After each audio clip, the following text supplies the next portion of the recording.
سامعین محترم، السلام علیکم ورحمۃ اللہ تعالی وبرکاتہ۔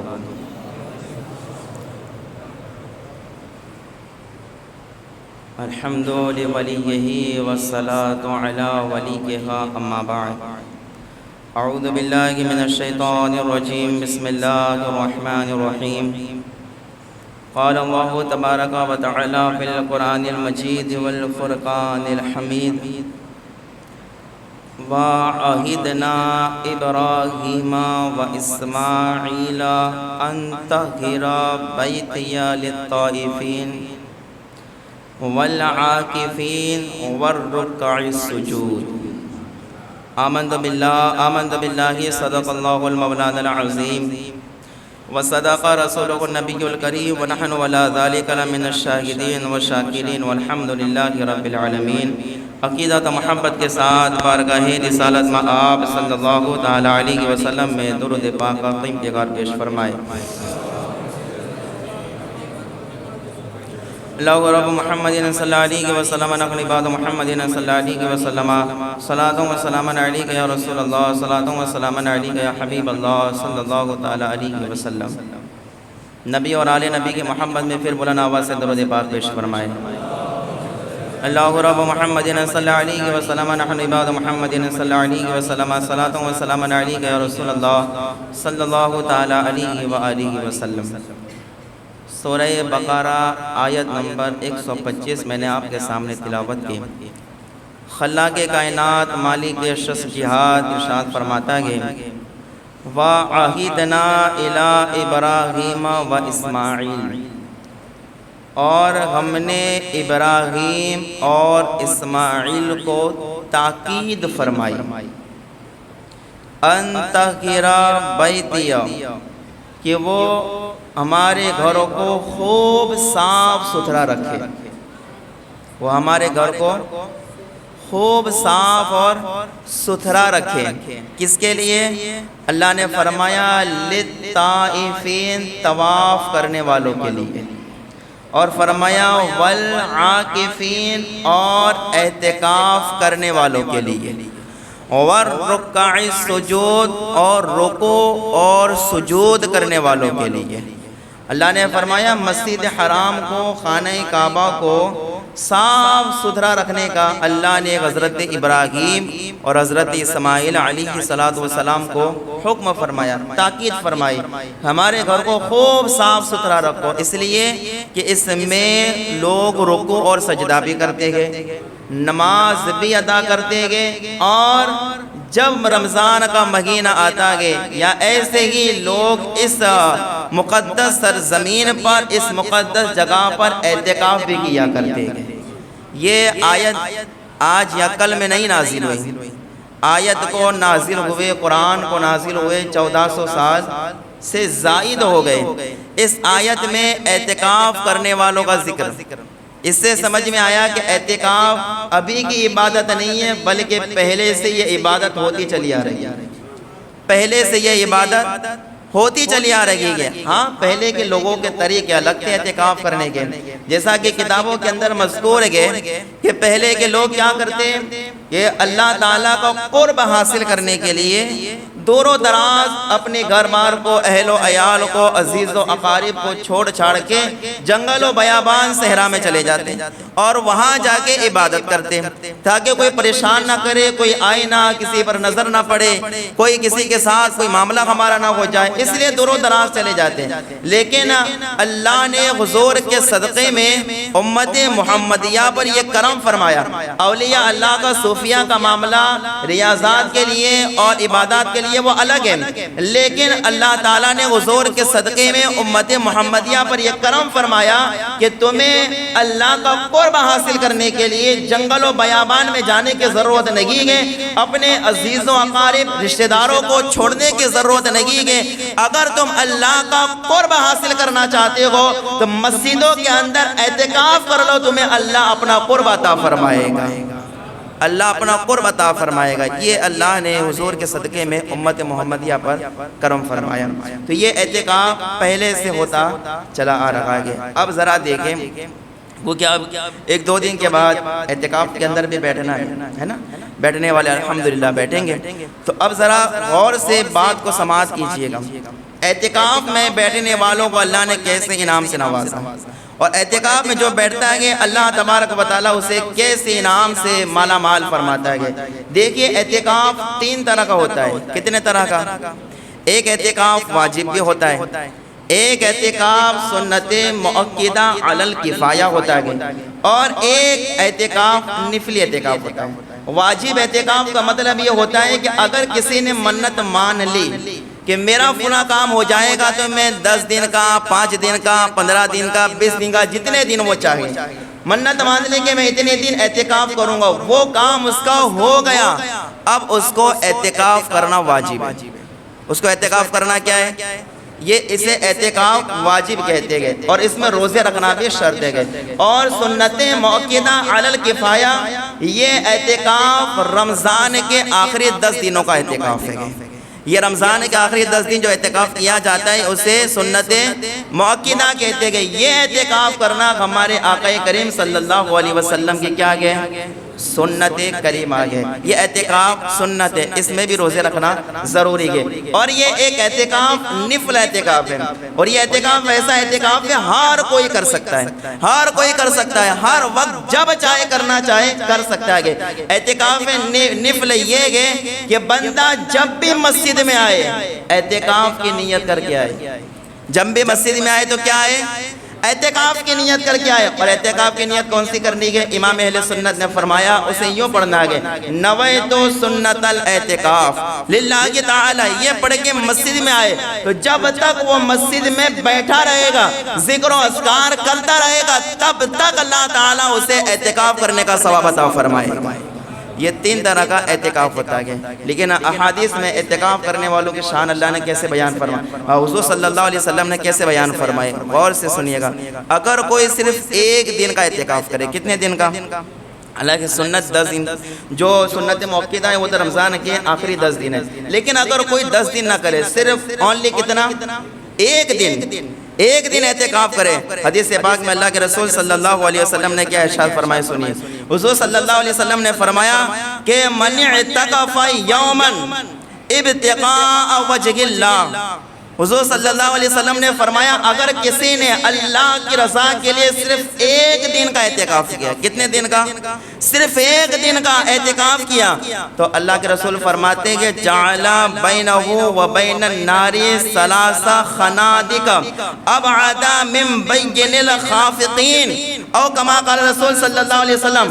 تو حضور نے فرمایا کہ جو 1 دن کا اللہ کی رضا کے لیے اعتکاف کرے تو اللہ تعالیٰ اس کے اور جہنم کے درمیان 3 خندقیں بنا دیتا ہے۔ کتنے خندقیں؟ کتنی؟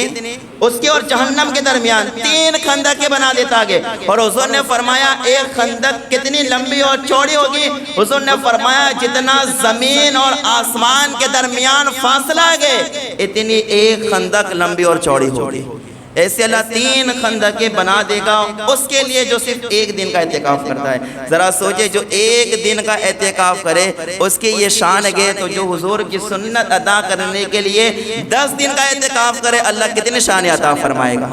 1 دن کا اعتکاف اتنی برکتوں والا ہے، بلکہ 1 دن بھی اگر کسی کو بہت زیادہ لگتا ہوتے ہیں نا، کیونکہ آج کا شارٹ کٹ کا زمانہ ہے، ہر چیز مختصر چاہیے، چھوٹی اور آرام دہ چیز چاہیے، ہمیں لمبے چوڑے کچھ نہیں کرنا ہے، ہمیں مختصر سا جو ہے کوئی عمل بتاؤ تو ہمارا کام ہو جائے۔ آقا کریم صلی اللہ علیہ وسلم کی نظر رحمت یہ بھی دیکھ رہی ہے۔ ایسے لوگ بھی آئے کہ جو چاہیں گے کہ ہر کام مختصر ہو لیکن ہمیں برکتیں زیادہ ملے، تو ایک حدیث میں حضور نے کیا فرمایا، 1 دن پورا نہیں، چلو چھوڑو کوئی 1 دن کا پورا نہ کر سکے، 1 دن پورا نہیں، آقا کریم صلی اللہ علیہ وسلم نے فرمایا کہ من اعتکف ما بین المغرب والعشاء، جو صرف مغرب اور عشاء کے درمیان اعتکاف کرے، کتنے؟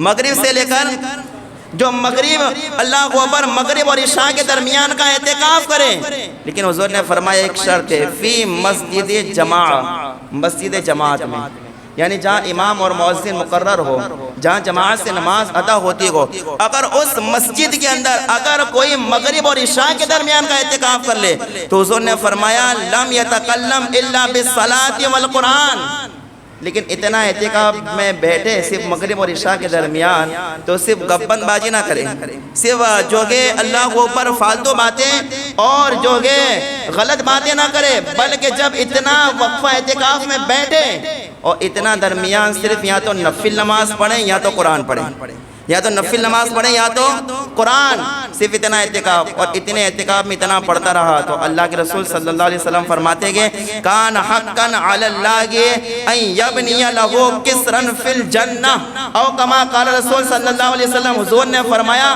اگر کوئی اتنا اعتکاف کر لے اور پڑھتا رہے تو اللہ تعالی جنت میں اسے ایک شاندار محل عطا فرمائے گا، شاندار محل عطا فرمائے گا، جو صرف مغرب اور عشاء کے درمیان کا اعتکاف کر لے۔ سنیں، ایک دن کا اعتکاف کرے تو کتنی شان، اور صرف مغرب اور عشاء کے درمیان اعتکاف کرے تو کتنی برکتیں ملتی گئے۔ تو اب 10 دن کا اعتکاف کرے گے تو کتنی برکتیں ملے گی؟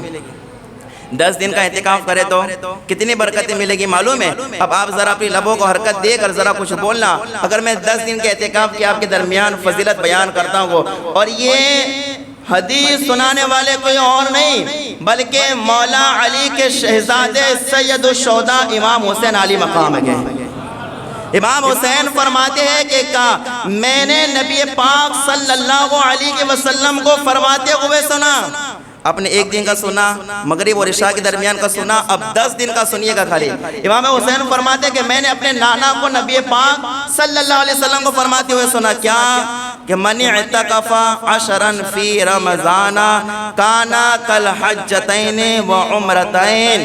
حضور صلی اللہ علیہ وسلم نے فرمایا اگر کوئی رمضان میں آخری 10 دن کا اعتکاف کر لے تو اللہ 2 حج اور 2 عمرے کرنے کا ثواب عطا فرماتا ہے۔ 2 حج اور 2 بیٹھے بیٹھے کما لینا ہے، 2 حج 2 عمرے۔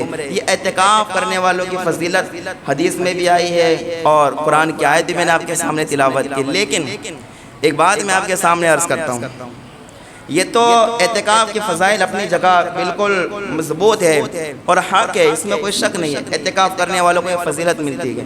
لیکن اگر میں آپ کو یہ کہوں کہ اناج جو ہے نا، اناج زمین سے ملتا ہے، کہاں سے ملتا ہے؟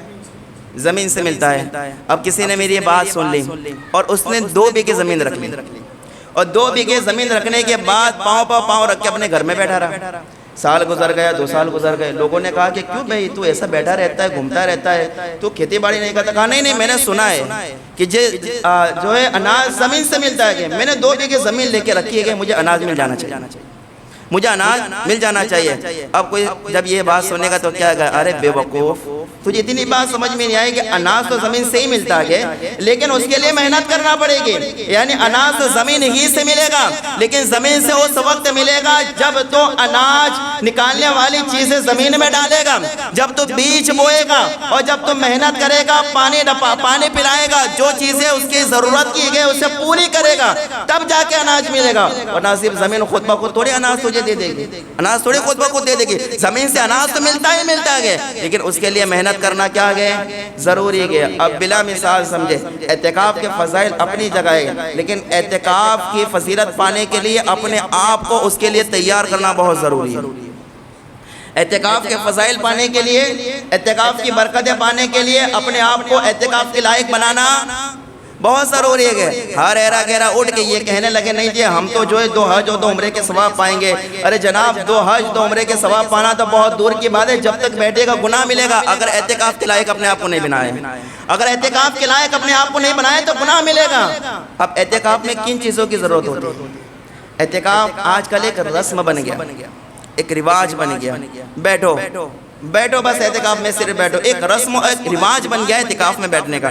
لیکن آپ کو ایک میں محبت بھری بات بتاؤں، توجہ کے ساتھ سنیے گا کہ اللہ اکبر، اعتکاف کوئی رسم نہیں ہے، اعتکاف کوئی رواج نہیں ہے، اعتکاف دیکھا دیکھی بیٹھنے کا نام نہیں ہے، اعتکاف جو ہے لوگوں کو خوش کرنے کا نام نہیں ہے، اعتکاف میں اپنے دوستوں سے ملنے کا نام اعتکاف نہیں ہے، کھانے پینے کی چیزوں کا نام اعتکاف نہیں ہے، بلکہ فتاوی عالمگیری کی بات کروں، اعتکاف کرنے والا تو فرشتوں کی طرح ہوا کرتا ہے، اعتکاف کرنے والا فرشتوں کی طرح ہوتا ہے. کس طریقے سے؟ یعنی جس طریقے سے فرشتے دنیا سے لا تعلق ہوتے گئے، ان کا مقصد صرف اللہ کی تمہید بیان کرنا گے، اللہ کے تعریف بیان کرنا گے، اسی طریقے سے اعتکاف میں بیٹھنے والے کا مقصد صرف اللہ کو راضی کرنا ہوتا ہے، اللہ کے رسول کو راضی کرنا ہوتا ہے. لیکن جو آج اعتکاف کا مطلب نکالا جا رہا ہے کہ اللہ کو اوپر بس اچھی چیزیں ہمیں کھانے کو ملے گی، لوگ ہمیں واہوائی دیں گے اور ہمارے کام ہوتے رہیں گے، ہمارے دشمن بھی ہم کو ملنے کے لیے آئیں گے، یہ اعتکاف میں بیٹھا گئے. اس وجہ سے اعتکاف ہرگز نہ کیا جائے، اپنے آپ کو اعتکاف کے لائق بنایا جائے. آخر اعتکاف میں کن چیزوں کی ضرورت پڑتی ہے؟ اب بس یہ باتیں چند باتیں میں آپ کے سامنے رکھوں گا، یہ سن کے آپ کو خود فیصلہ کرنا ہے. اس کے بعد مجھے کچھ نہیں بتانا آپ کو کہ آپ کرنا کیا ہے ہمیں. اس کے بعد خود فیصلہ کرنا ہے کہ یہ جو باتیں بتائی گئی ہے کیا ان باتوں کے اندر ہم اپنے آپ کو پاتے گئے یا اس کے خلاف پاتے گئے. اگر اس کے اندر اپنے آپ کو پاتے ہیں تو ہمیں کیا کرنا ہے، اور اس کے خلاف پاتے ہیں تو ہمیں کیا کرنا ہے. اعتکاف میں سب سے زیادہ کیا کرنا ہوتا ہے؟ اللہ کو یاد رکھیں، بزرگوں نے فرمایا اعتکاف میں بندے کو چاہیے کہ سب سے زیادہ قرآن پڑھے. کیا پڑھے؟ اعتکاف میں بندے کو کیا چاہیے کہ سب سے زیادہ قرآن کی. اب بندہ قرآن کب پڑھ پائے گا؟ جبکہ بندے کو صحیح طریقے سے قرآن پڑھنا آتا ہو. سورہ مزمل اٹھائے اور پڑھے سورہ مزمل. اللہ تعالیٰ فرماتے قرآن کیسے پڑھنا ہے، یہ نہیں کہ جناب قرآن اٹھایا اور دھڑا دھڑ پڑھتے چلے جاؤ. کوئی کہتا ہے رمضان میں 5 قرآن ختم ہو گئے، کسی کے 7 قرآن ختم ہو جاتے گئے. یاد رکھیے گا یہ 5-7 قرآن کا کوئی مطلب نہیں ہوتا ہے کہ اگر ہم نے غلط پڑھا کہ ہمیں 1 آیت کا بھی ثواب نہیں ملے گا. غلط پڑھا ہے 1 آیت کا بھی ثواب نہیں ملے گا. تو اب قرآن کو پڑھنا کیسے ہے؟ سورہ مزمل میں اللہ فرماتا ہے وَرَتِّلِ الْقُرْآنَ تَرْتِيلًا. وَرَتِّلِ الْقُرْآنَ، قرآن کو خوب ٹھہر ٹھہر کر اور جو مخارج ہیں حروف کے مخارج کو ادا کر کے خوب ٹھہر ٹھہر کر قرآن اچھے انداز میں پڑھو. یہ قرآن پڑھنے کا مطلب ہے. اگر ہمیں اس طریقے سے قرآن پڑھنا نہیں آتا تو معلوم ہے کہ قرآن اگر بغیر مخرج کے ویسے ہی پڑھ دیا جائے تو اگر معنی غلط ہو جائے تو کتنا بڑا گناہ ہوتا ہے. اگر جان بوجھ کے پڑھے گا اور معنی اگر اتنا زیادہ خطرناک ہے تب تو کافر تک ہو جائے گا. لیکن اگر نہیں علم تھا اور ویسے ہی اگر بغیر مخرج کے پڑھ دیا تو اس کو کوشش کرنی چاہیے کہ وہ تجوید کے ساتھ پڑھے. اگر بندہ قرآن صحیح نہیں پڑھتا ہے تو ذرا دیکھیں کیسی کیسی غلطیاں کر بیٹھتا ہے. کیسی کیسی 1-2 مثالیں آپ کے سامنے رکھتا ہوں. جیسے ہم پڑھتے ہیں الحمد للہ رب العالمین، اس میں ہم پڑھتے ہیں الحمد. یہ جو ہاں ہے نا ہاں، یہ ہاں بڑی ہاں، یعنی اس کو ادا کرنے کا طریقہ ہوتا ہے الحمد. جو ہماری ہوا جو گلے سے نکلتی ہے نا آواز، تو الحمد پڑھنے کا اس کا یہ صحیح طریقہ ہے. لیکن اگر کسی نے الحمد الحمد الحمد ویسے ہی پڑھا، اب مانتے اس کا معنی کیا ہوگا؟ اگر کسی نے صحیح پڑھا الحمد تو اس کا معنی ہوگا تمام خوبیاں اللہ تعالیٰ کے لیے گئے جس نے سارے جہان کو پیدا فرمایا، جس نے سارے جہان کو. لیکن کسی نے پڑھا الحمد الحمد پڑھا تو معنی کیا ہوگا معلوم ہے کہ تمام مردے اللہ تعالیٰ کے لیے. ایک معنی یہ ہوگا کہ تمام برائیاں اللہ تعالیٰ کے لیے، معاذ اللہ رب العالمین، یہ اس کا مطلب ہو جائے گا اللہ اکبر. اور ایک اس کا معنی الحمد یعنی چھوٹی ہاتھ سے پڑھے تو معنی ہوگا دھیمی آگ، یعنی دھیمی آگ اللہ تعالیٰ کے لیے. اب بتاؤ اگر کوئی اس طریقے سے قرآن پڑھے اور سورہ فاتحہ ایک بار نے 1000 بار پڑھے کتنا ثواب ملے گا؟ اگر صحیح طریقے سے نہیں پڑھا تو سنو اللہ اکبر. اسی طریقے سے ہم پڑھتے ہیں انا اعطیناک الکوثر، پھر پڑھتے ہیں فصلی لربک وانحر. یا جو ونحر میں جو ہاں ہے نا وہ بڑی ہاں، ونحر اس کا معنی ہوتا ہے کہ اپنے رب کے لیے نماز پڑھی اور قربانی کریے. ونحر کا معنی ہوتا ہے قربانی کریے. لیکن اگر کسی نے ونحر چھوٹی ہاتھ سے پڑھ دیا، ونحر نارملی جیسے ہم لوگ قرآن اٹھا کے پڑھنے لگتے ہیں فصلی لربک ونحر، ایسے چھوٹے اگر ہاتھ سے پڑھ دیا تو کیا معنی ہوگا معلوم ہے؟ اور اپنے رب کے لیے نماز پڑھیے اور جھڑکیے، ڈانٹیے، دادا گیری کریے، یہ اس کا مطلب ہو جائے گا. اب مجھے بتائیے اگر ایسے ہی نہ آتے ہیں نا کوئی 1000 بار پڑھ دے کتنا ثواب ملے گا؟ کتنا ثواب ملے گا؟ تو اپنے آپ کو قرآن پڑھنے کے لائق بنانا ضروری ہے کہ نہیں؟ صحیح قرآن پڑھنا ضروری ہے کہ نہیں ہے؟ اگر پڑھنا ہی نہیں آتا ہے صحیح قرآن تو مجھے بتائیے پھر انسان کتنی بھی بار قرآن پڑھے اسے کوئی ثواب ملے گا؟ ایک اور مثال میں آپ کے دوں، اب جیسے ہم پڑھتے ہیں کہ قل هو اللہ احد، اس میں لفظ قل پڑھتے ہیں نا، یہ بڑی کاف سے قل هو اللہ. لیکن اگر کسی نے چھوٹی کاف سے قل پڑھ دیا، اب بڑی کاف سے قل پڑھا تو معنی ہوگا اے محبوب آپ فرمائیے. بڑی کاف سے قل پڑھا اے محبوب آپ فرمائیے. لیکن کسی نے اگر چھوٹی کاف سے پڑھا قل، تو جانتے ہیں اس کا مطلب کیا ہوگا؟ کھائیے اے محبوب، کھائیے اے محبوب. اب مجھے بتائیے قرآن کیا کہتا ہے اور ہمارے پڑھنے سے ترجمہ کیا ہو جاتا ہے؟ تو آپ مجھے بتائیے قرآن پڑھنا ضروری ہے کہ نہیں ہے؟ اور یاد رکھیں جو قرآن صحیح پڑھتا گے، میں آپ کو واقعات کے روشنی میں بتاؤں کہ جو قرآن صحیح پڑھتا گے تو خود حضور اس کا قرآن سنا کرتے گے.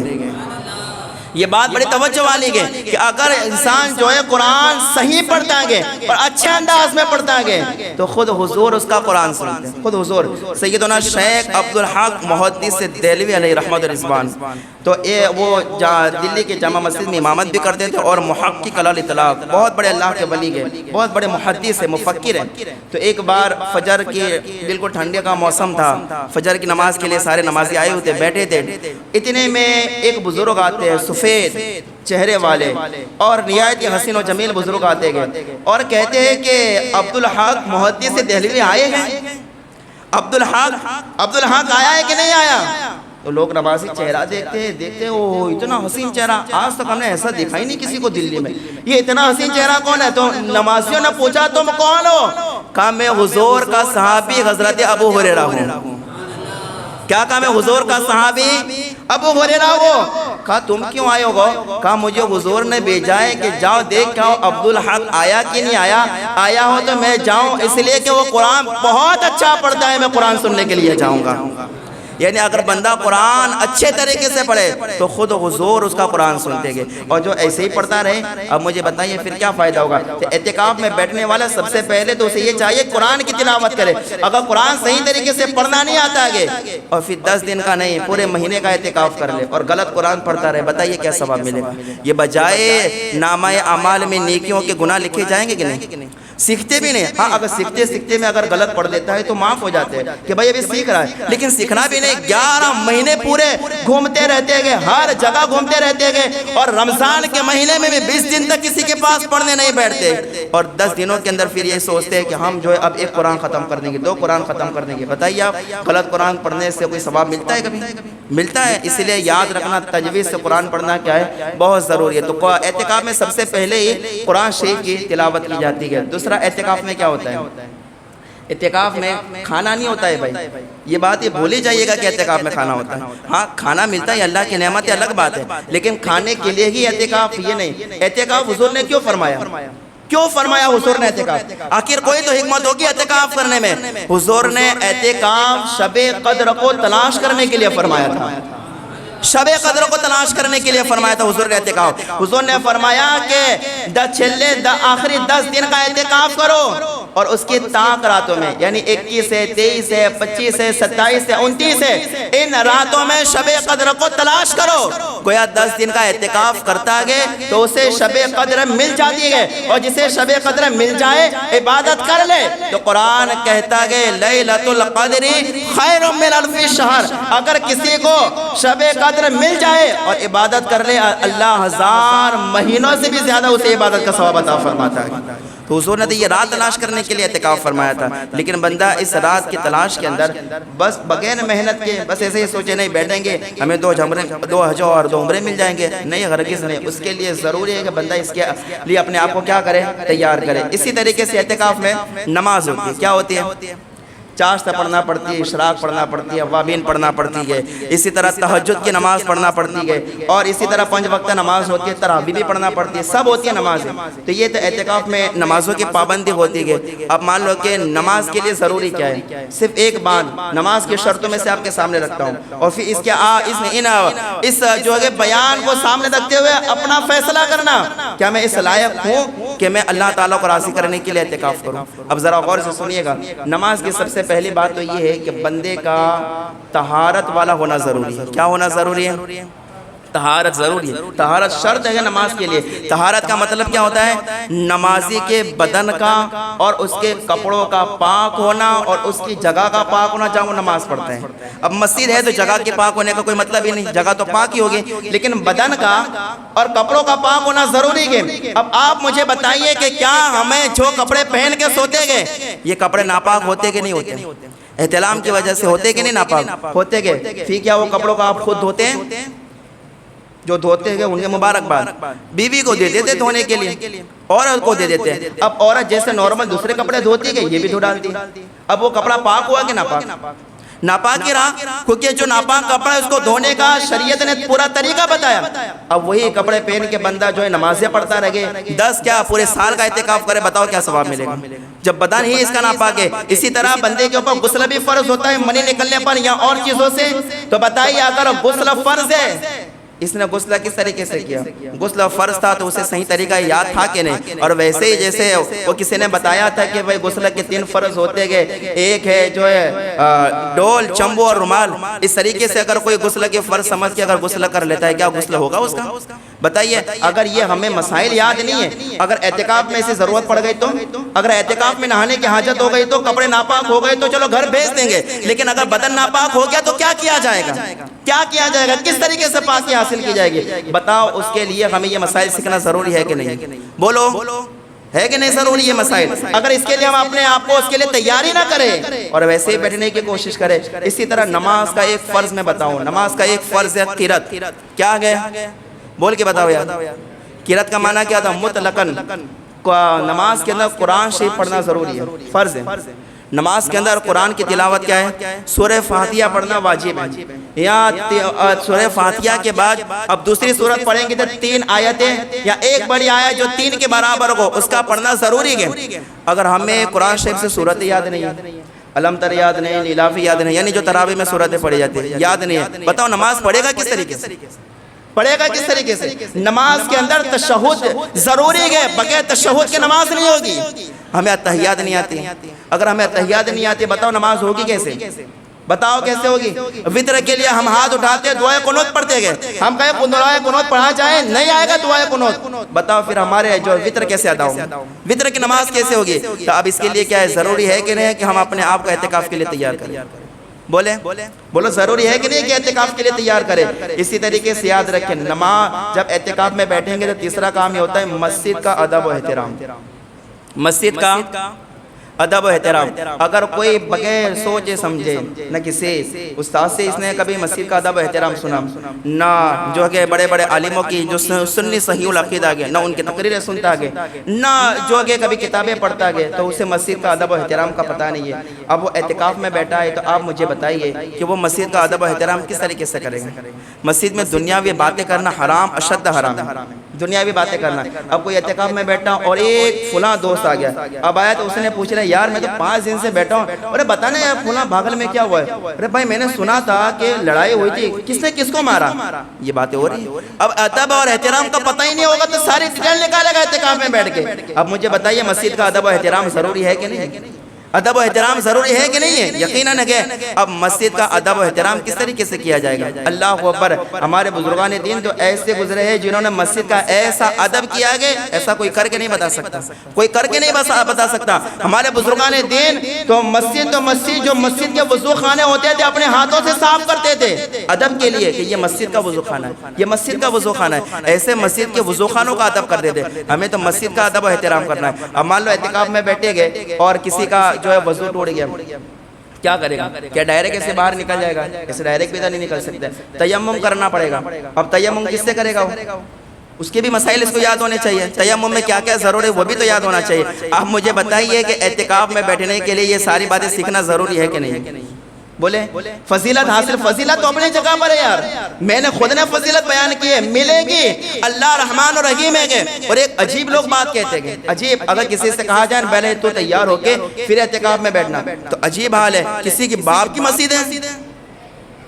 بھائی میں خود تیری بات مانتا ہوں اور تیرے ساتھ ہوں میں، ہاں کسی کے باپ کی مسجد نہیں ہے، کسی کے باپ کے نہیں، نہ تیرے باپ کے نہ اس کے باپ کی ہے، کسی کے باپ کی مسجد نہیں ہے، مسجد تو خدا کا گھر ہے، مسجد خدا کا گھر ہے، تجھے ادب و احترام کے لیے منع کیا جائے اور تو کہتا ہے کہ نہیں کسی کے باپ کی مسجد ہے؟ نہیں یار، یہ دادا گیری۔ یاد رکھیے گا ادب و احترام اس کا ضروری ہے، اس کے لیے اپنے آپ کو تیار کرنا کیا ہے؟